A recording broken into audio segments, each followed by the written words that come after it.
अल्लाह कुरान में फरमाता है कि उसने मौत और जिंदगी को पैदा किया ताकि तुम्हें आजमाए। लेकिन मेरा एक बहुत सीधा सवाल है, और शायद ये सवाल आपके दिल में भी खटकता होगा।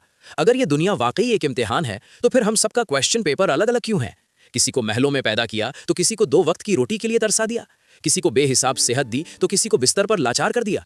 स्कूल में तो हर बच्चे को एक जैसा पेपर मिलता है, तभी तो इम्तिहान बराबर होता है।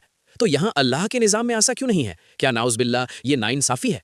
नहीं, हकीकत सुनिए। सबका पेपर अलग नहीं है, बल्कि हम पेपर किसे कहते हैं, हमारी वो समझ ही गलत है। इस गलतफहमी को दूर करने के लिए हमें इंसान की बनावट को समझना होगा। देखिए, अल्लाह ने फरिश्ते बनाए, वो सिर्फ हुक्म मानते हैं, उनके पास ना कहने का ऑप्शन ही नहीं है। अल्लाह ने सूरज चांद बनाए, वो अपने दायरे से बाहर नहीं जा सकते। लेकिन इंसान अशरफुल मखलूकात, अल्लाह ने हमें एक चीज़ देकर भेजा है जो पूरी कायनात में किसी के पास नहीं है, और वो है इख्तियार, यानी चुनने की आज़ादी। इस कॉन्सेप्ट को बहुत गौर से समझिए। आपकी पैदाइश अल्लाह के हाथ में है, आपकी मौत अल्लाह के हाथ में है। लेकिन पैदाइश और मौत के बीच का जो वक्फा है, जिसे हम जिंदगी कहते हैं, वो अल्लाह ने इख्तियार के तौर पर आपके हाथ में दिया है। यही इख्तियार यानी चॉइस आपका असली इम्तिहान है। अमीरी या गरीबी इम्तिहान नहीं है, वो तो सिर्फ सिचुएशन है। इम्तिहान ये है कि उस सिचुएशन में आप अपने इख्तियार का इस्तेमाल कैसे करते हैं।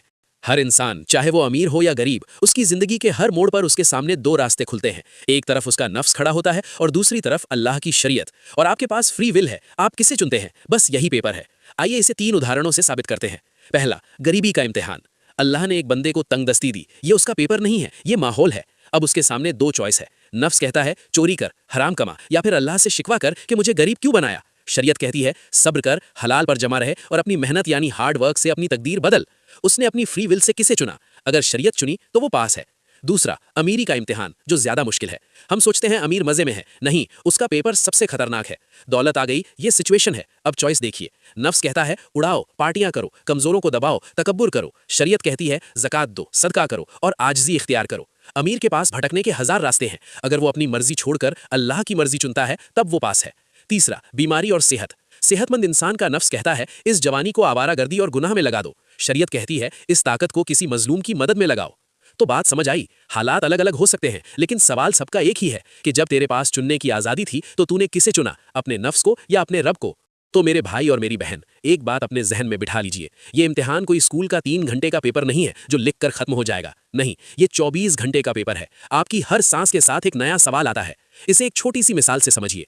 सुबह फज्र के वक्त आपकी आंख खुलती है। अब यहाँ फौरन 2 रास्ते खुल गए। एक, आपका नफ्स कहता है सो जाओ, अभी बहुत थका हुआ है, कल पढ़ लेंगे। और दूसरी तरफ अल्लाह का हुक्म पुकारता है, नमाज नींद से बेहतर है। उस एक पल में आपने किसे चुना? बस वही आपका असली इम्तिहान था। तो आज से अपने हालात को मत कोसिए, अपनी चॉइस को सुधारिए। अगर इस बात ने आपके दिल पर दस्तक दी है तो कमेंट में अल्हम्दुलिल्लाह जरूर लिखें। हर हाल में अल्लाह का शुक्र अदा करें।